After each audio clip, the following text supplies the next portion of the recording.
Hello. If you're looking for inspiration, for wisdom, for a refreshing perspective on life, you've come to the right place.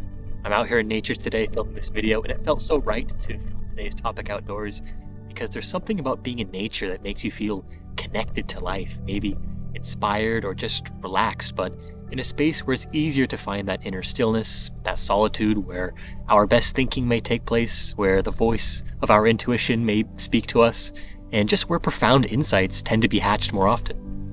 So today I'll be talking about the 12 most important lessons I've learned in my life.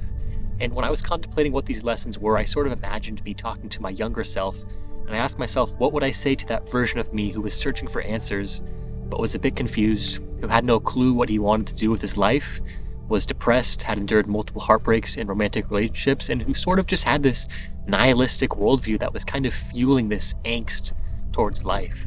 So yeah, I'll jump straight into it.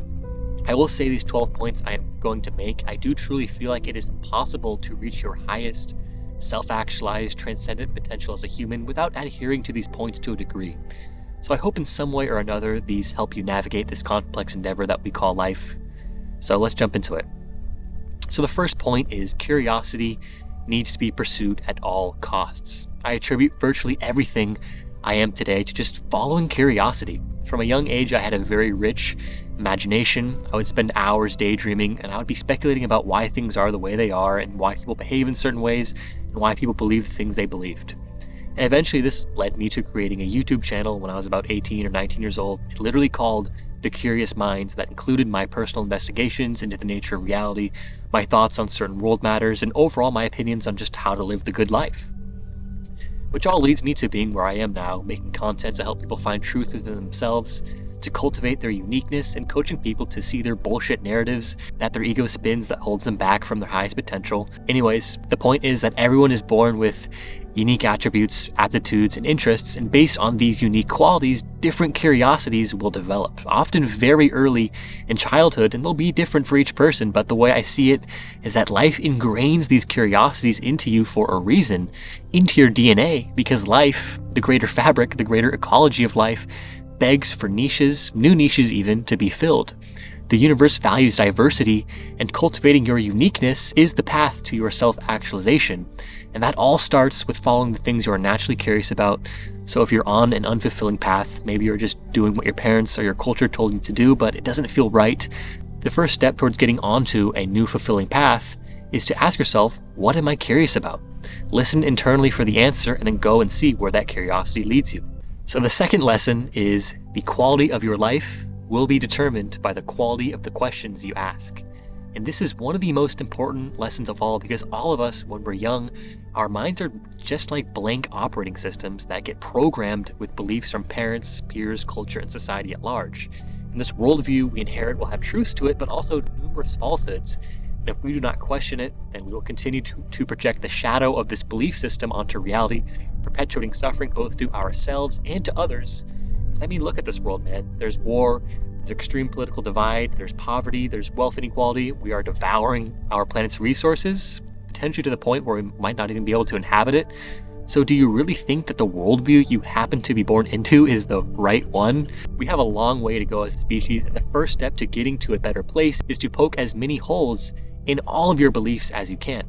Question everything, even the most seemingly obvious of assumptions. Question your religion, question commonly held scientific truths, question all of your philosophical frameworks. Ask yourself why you're doing the things you're doing. Question the stories you tell yourself about your life. Even this one is a crazy question. Even question your identity as a human. But in doing your questioning, make sure to take in lots and lots of perspectives. Don't just relay everything through some ideology or some dogma. Read hundreds of books, read articles, watch documentaries, listen to podcasts, hang out with people that make you think differently, and so importantly, do not neglect your own direct experience, because at the end of the day, all of life is lived in your direct experience. It's all you have. So set aside time to meditate and to contemplate, and when you find yourself not knowing something, don't be so quick to just fill in the void with some belief. The ego hates not knowing, and so it will always be filling in the void to give it this sense of certainty, this sense of permanence. But in your questioning, become aware of this mechanism and do not be moved by it. It is from this state of not knowing that genuine insight will arise. I attribute literally everything worthwhile I've done in my life my entire life to just asking powerful questions. I was always interested in the nature of reality, and something that I was appalled by when I was just a wee boy was how humans could actually believe stories in a literal way, like fundamental Christians and Catholics, how they could believe these things from a book written so long ago. So in my initial questioning, I probably wasn't even a teenager at this point. When I was questioning, I inherited the collective reaction against dogmatic religion, which was atheism and agnosticism. And this framework is heavily scientific, focused on the cold hard facts, and essentially does not believe in anything that cannot be verified through the senses, through empirical evidence. And at some point in my early teenage years, I became fixed for a little while because my questioning halted. I felt like I knew everything I needed to know, and I was a stone cold atheist. And this, combined with other life factors, led me into a state of nihilistic depression in which there was no inherent meaning to life, and that therefore nothing mattered. And genuinely, at times, I contemplated, not very seriously, suicide, in part because of this atheistic, nihilistic worldview. And in going through this suffering, part of me knew that maybe I was wrong and there was something more. There had to be some sort of answer, not necessarily answer, but some form of higher purpose, some sense of divinity. And so at this point, my mind opened a bit more, because before the previous years, I was closed-minded as fuck. I was like, where's God? We can't see him. He doesn't exist. Shut up to anyone who says otherwise, because I only listen to the cold hard facts. But my mind opened a little bit. My atheism gave way to a more open agnosticism, and eventually my questioning led me to having a few life-altering mystical experiences, which confirmed to me that there is a profoundly, unimaginably intelligent force at play in reality. And these mystical experiences radically altered my sense of self, as I now started to more deeply identify with being this energy, this force, this spirit that is connected with everything, that's pulling evolution forward and beckoning humanity towards higher love, higher consciousness, intelligence, and overall unity. From there, I was infused with a greater sense of peace, purpose, and meaning that to this day has really never left me. Even when I'm suffering and in my deepest sorrows, I still know that peace is there. I still know that I am everything, and it just helps me feel so much better. And I'm 10 times happier and a way loving person and less angry in day-to-day life than I was in my teenage, atheistic, nihilistic days. And that's all because I just kept questioning and didn't let the curiosity die. So the third lesson is that developing intuition is essential. At least when it comes to making major life decisions, you can't listen to the mind as much as you listen to the heart. To truly know what you are meant to do in life, you have to listen to the heart. The way I see it is that the mind is tethered to the ego self, which is the part of you that craves comfort and despises change, and ultimately will rationalize away why you shouldn't make that career change, or why you shouldn't start expressing yourself in this way, or why you shouldn't move to a new city. But I see the heart as being tethered to your soul, that part of you that is spirit, that is connected to the larger fabric of life. It speaks to you in less subtle ways often in silence and solitude, but the part of you that knows something is right, or is something that needs to be done without any conscious reason why. You just know it's right. And sadly, many people in this world lose connection to their intuition in attempts to conform to the expectations from parents, peers, and society. And I think this loss of intuition is especially prevalent among men, in which emotional inhibition or repression is needed to display traditionally masculine qualities, such as appearing strong, being the alpha, which includes characteristics like aggression, social dominance, and very often like a lack of consideration for others. But ultimately, I think the most strong thing anyone can do, man or woman, is to just be themselves, to express themselves as they truly are. And that will require a connection to the intuition. So things that make me feel more connected to my intuition are meditation, being out in nature like I am right now, doing stream of consciousness journaling, where you kind of just write wherever comes to your mind, completely unfiltered. Following what naturally elicits excitement is a great one. Listening to my dreams, talking unfiltered while I'm driving, and in the past, intentional use of mind-altering substances has worked wonders for me. Because at the end of the day, all of these practices are about directly experiencing whatever is present in awareness from a non-judgmental state, ideally. And if you can do these practices without being consumed by the ego's tendency to put up walls, repress, deny, and avoid whatever is an experience, then you have full access to your intuition. The fourth reason is you must dream as big as possible when it comes to creating a profound life. Because really, if you're not following the highest vision of what you believe in, of what you're capable of, If you're not following the life that makes you feel most excited, then honestly, what are you even doing at all? Life is meant to be exciting. It's meant to be a beautiful experience. And if you're not following what naturally elicits that out of you, then you're dimming your light. Why would you do anything else? There's really nothing else to say for this lesson, but I will provide a few questions to get you thinking about what the foundation for the vision of your and the world's highest possible timeline is. So you can ask yourself, what does the life of my highest excitement look like? What am I capable of when I'm at my best? If nothing was holding me back, what could I accomplish? How do I eliminate the things that hold me back? What is the ideal human society like? How can I help create this society? What can I provide to uplift humanity? Whatever way you can find inner stillness and silence, ask these questions and see what answers your mind comes up with. The fifth lesson is blaming others gets you absolutely nowhere. Your life is 100% your responsibility. Get rid of the mechanism that blames anything outside of yourself for your lack of ability to do what you know you are meant to do. And sure, various life factors can give the path more resistance, but those are things you cannot control. But you can control how you respond to those circumstances, so respond wisely.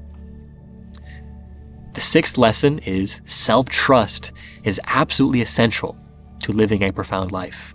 If you don't have that trust in yourself to create the life you know you are meant to live, your number one priority should be fixing this. And this lesson has hit home to me in recent times because I've gone through periods where I lost the trust in myself to create the life that I want, and it's just so depressing. In the second half of 2023, this lack of trust was especially prevalent in my life, and I had the problem much prior to that, but it was especially prevalent then. And at the time, I was in an environment that was very cramped. I was falling prey to mindless distractions. I was smoking weed all the time. I was on an erratic sleep schedule from working this restaurant job that I had at the time, very late hours. I was just being heavily escapist overall because I knew that there was some things in my life that I had to take care of, but I was scared and wasn't fully admitting myself the magnitude of it all and what I had to do to deal with these things. And so for a 1 to 2 month period, virtually all business related tasks that I had done, for my coaching, for my videos, all that, it had stopped because I was in such a bad mental state.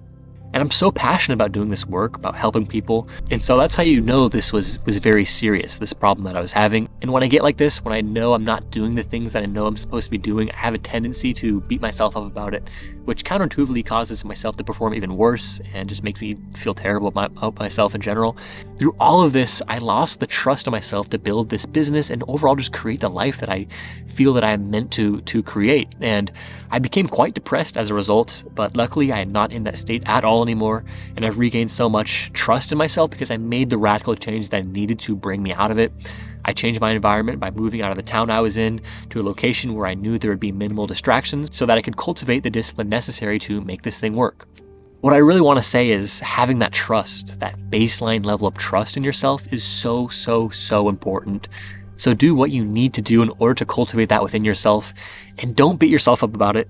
Punishing yourself is not a good long-term strategy to whip yourself into shape. You need to lead with love throughout this process, or else it's just not going to be sustainable. You're not going to be perfect. You're going to fall off. You're going to fall down. And it's best not to fester in it, not to beat yourself up, but to just pick yourself back up. And if it is truly the path you're meant to live, you will always find a way back to it. But don't be afraid to make radical change to do this. This is your life. This is your purpose. No one knows you like you do at the end of the day, so you develop this self-trust within you to do what you know you have to do.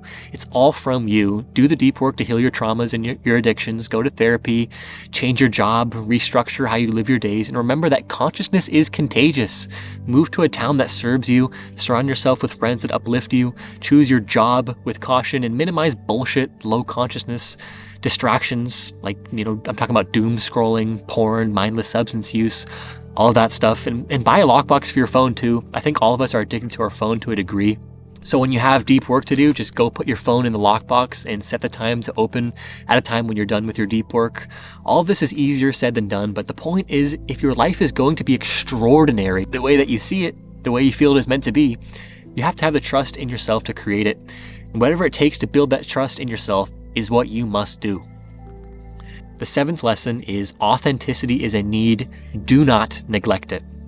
And this can sort of fall under the umbrella of self-trust too, especially when you're scared to express yourself truthfully, but it is a bit different. You see, no human ever does not want to express their true selves and share their uniqueness with the world. Every human wants to do this. Every human wants to express and share themselves. But when that authentic expression goes against societal norms and will be met with harsh feedback from the world, it can be very difficult and scary to stay truthful to your unique energy. Millions, I'd probably even say billions of people in this world have their lights dimmed to some degree because the world does not accept and appreciate their uniqueness. And when you can't express who you are, you will feel it in your body.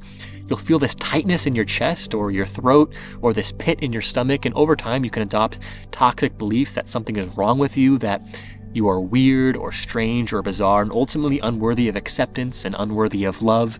And so on this journey through life, it is imperative that you stay true to your unique energy, to not dim your light to conform to societal expectations.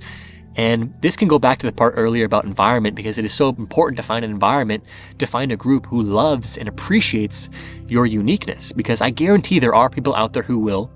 And this is going to be your tribe. This is going to be your people. But I understand how hard it can be in everyday life with family, with career, how painful it can be to know they are judging you and projecting their opinions onto you. And for me, for the longest time, and I still am this way to a degree, I was terrified to share my true self with the world. As I was going through this radical internal transformation that was in part facilitated by psychedelic substances, I hardly told anyone about it because I was afraid of being labeled as crazy, delusional, or as a druggie or a junkie or something like that.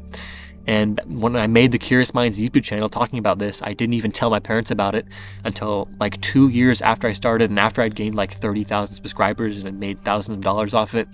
And nowadays, I am much quicker to tell people my story and who I am and what I do, and I care a lot less about what they think. And in the end, I just feel a sense of duty, like it's part of my purpose to express my unique energy to the world, because otherwise I know I'm dimming my light and not giving my best to the collective and to the world. So yeah, authenticity is so important.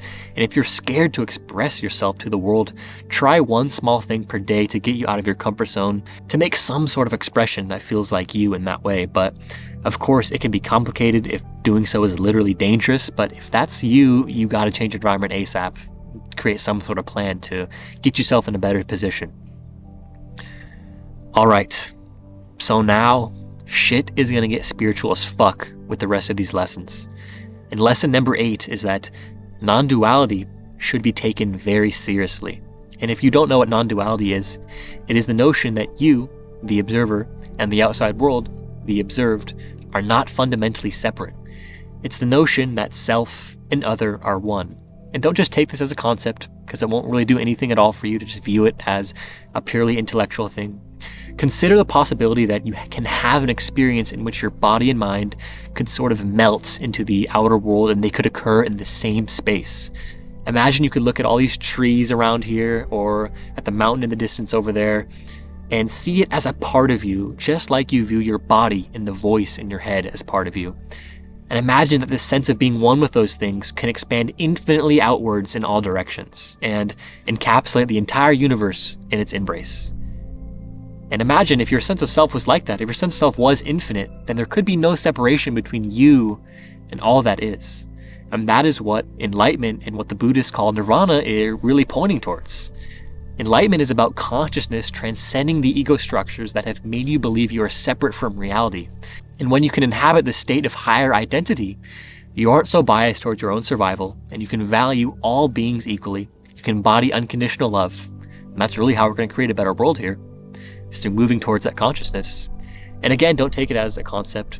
Seek to experience it through self-inquiry, meditation, various contemplative methods, and even psychedelics, when done intentionally and in a healthy state of mind, of course.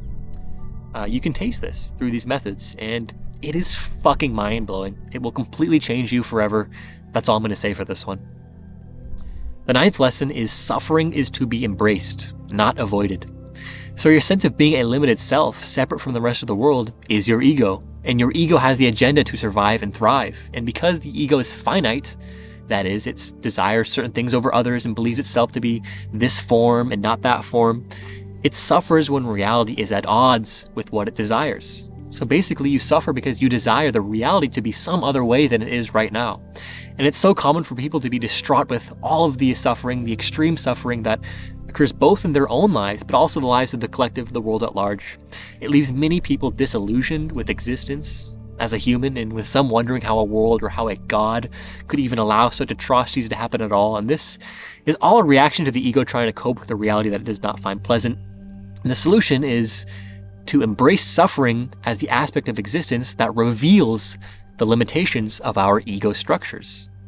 In other words, to move closer to non-duality, to view it as a limitation that holds you back from embodying that non-dual state.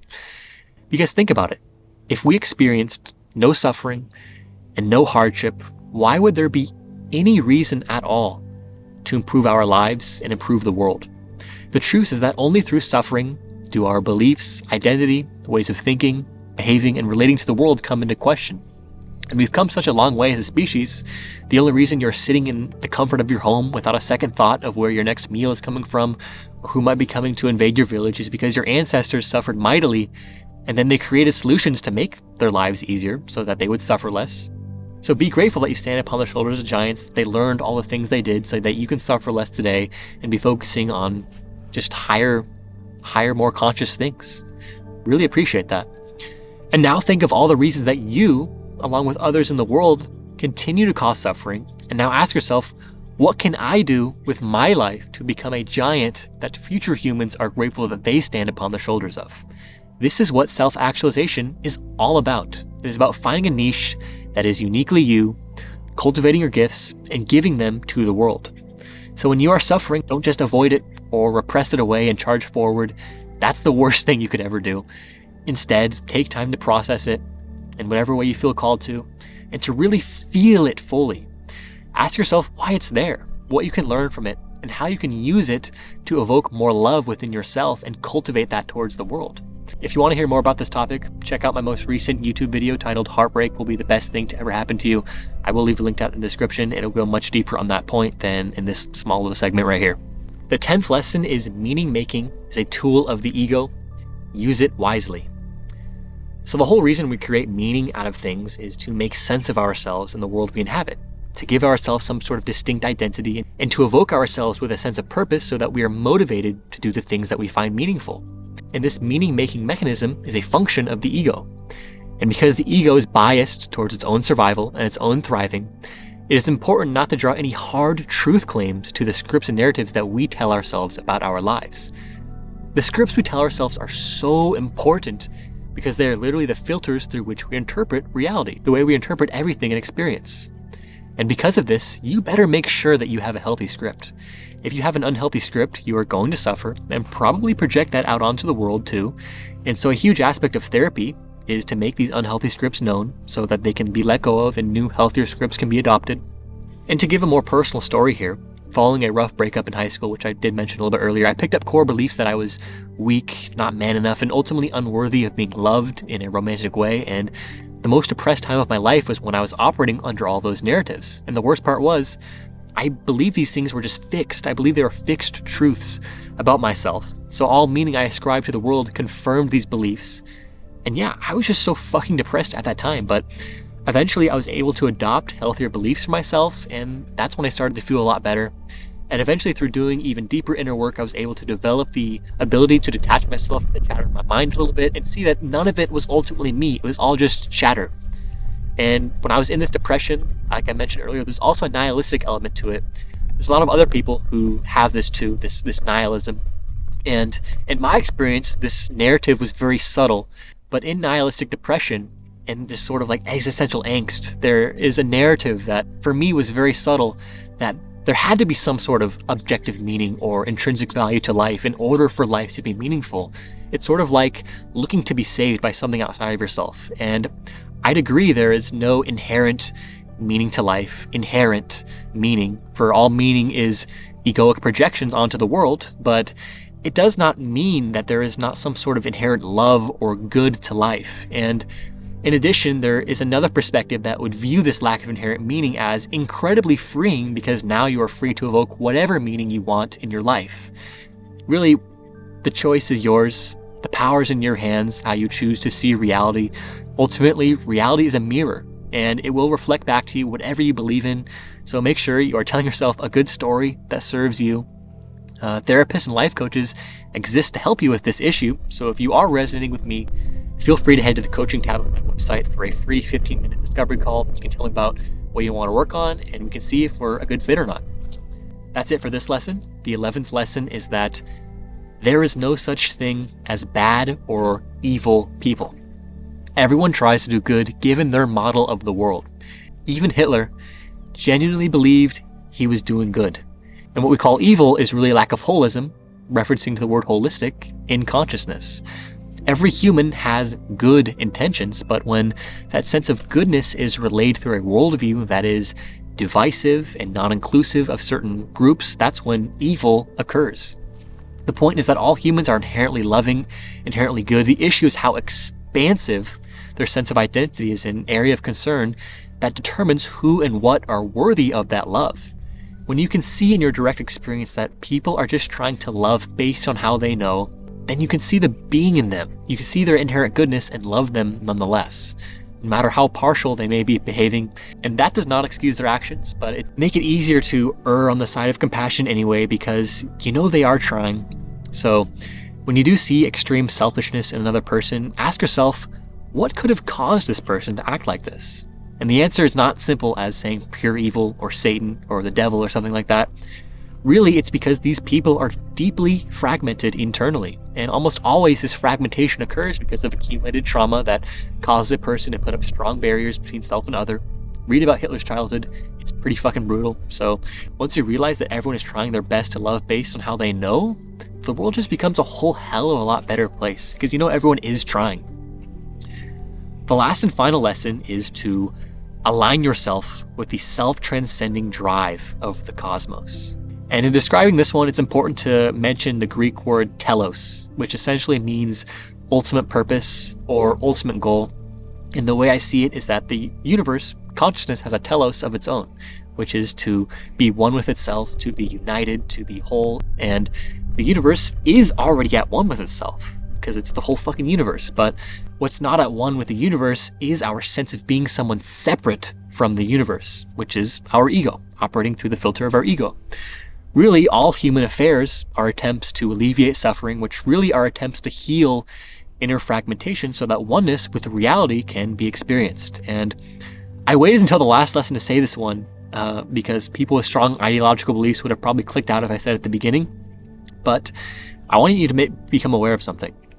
Have you noticed that virtually every historical figure ever that we see as a hero was radically progressive and liberal in many ways for their time period? The thing is, this is a feature of the universe. It's not a bug, because the universe demands new ways of thinking, behaving, and relating to the world in order to evoke maximum unity, maximum holism in reality, which is moving humanity towards its telos, its ultimate purpose, which is oneness, which is wholeness. And that's why all of these heroes, think like Martin Luther King, Gandhi, Nelson Mandela, those are people who we probably would come to our mind first when we think of heroes in recent terms. They all work to heal oppression, to heal collective fragmentation, to evoke a greater sense of unity within humanity. And that's why people like Hitler are also viewed as the worst, because they generated all of this division, all of this separation and fragmentations. And the thing is, we humans, there's something deep within us that knows unity is the way, that knows love is the way. We can't always articulate it, but it's that part of us, that soul part of us, that knows this. But if you are looking for a way to articulate this, you can study various comprehensive human developmental models, and you will see that all of them find maturation coincides directly with an expansion of identity, aka a move towards wholeness and oneness with reality. We can also talk about Jesus and Buddha here, for they were both, enlightened beings, really. And a facet of enlightenment is having this infinitely expanded, cosmocentric, is what it's called in Ken Wilber books, concern for life. They value all beings equally. They don't just value their own self or their own ethnic group or their own nation above others. And that is why thousands of years after their deaths, people still worship them today. But my advice to you is not to worship them, but seek to be like them, because in seeing this self-transcending drive of the universe, you can only get so far from study and from worshiping someone alone. You have to taste it a little bit. You have to taste this evolution, this flow moving through you. And there's lots of practices you can do to feel this force of evolution, to feel spirit, to see it beckoning you, not necessarily beckoning, but nudging you towards this wholeness. Again, it comes back to intuition. It's that silence, that inner stillness that just tells you what's right in your heart. So this is the reason why I value curiosity so much, because the way I see it is that spirit gifts each individual with unique curiosities that, when cultivated, go on to fill the niches of life that need to be filled in order to harmonize the world. And this is why I value questioning so much, because if you do not poke holes in your belief systems, including your own selfhood, your own identity as a person, you will never discover the true reality and continue to live in your egoic projections. You'll just live in the mind, which keeps projecting this meaning onto reality, and you won't see it for what it actually is. And through that, you'll continue to perpetuate suffering on this world, because the ego always is partial. And this is why I value intuition so much, because intuition is that spirit in action flowing through you. And if you do not have a connection to it, you are relegated to your egoic reasoning, which is always in some form selfish. And this is why I value authenticity so much, is because if you don't feel comfortable expressing your unique self with the world, you are relegated to expressing yourself within the framework of a fragmented world that tries to put you in a box and make you think and behave in a certain limited way. So yeah, these are my 12 points, 12 lessons, whatever you want to call it. I hope you enjoyed it. So align yourself with the self-transcending drive of the cosmos. And to do that, you just have to work on becoming more aware. You have to do all these practices that I've been talking about. Meditate, listen to your intuition, contemplate, do all these things. Have a yearning for truth. If you want to know what truth is, you're already following the self-transcending drive of the cosmos. But it's already happening anyway. It's where the flow of evolution is taking us, so there's nothing you can do against it, really. But it's best to be conscious of it, to align yourself with it. So yeah, these are my 12 points, 12 lessons, whatever you want to call it. I hope you enjoyed it. I hope you got something out of it. Please, if you liked it, please hit that thumbs up button. It lets the algorithm know to push out to more people. And let's start a discussion in the comments too. Which point was your favorite? Is there anything that you disagree with or anything that you want to add? And again, if you're resonating with me, I have openings for coaching spots right now. You can go to my website. Link will be in the description. You can set up a free 15-minute discovery call with me and see if we're a good fit. And that's all I have for today, guys. Have a great day and peace.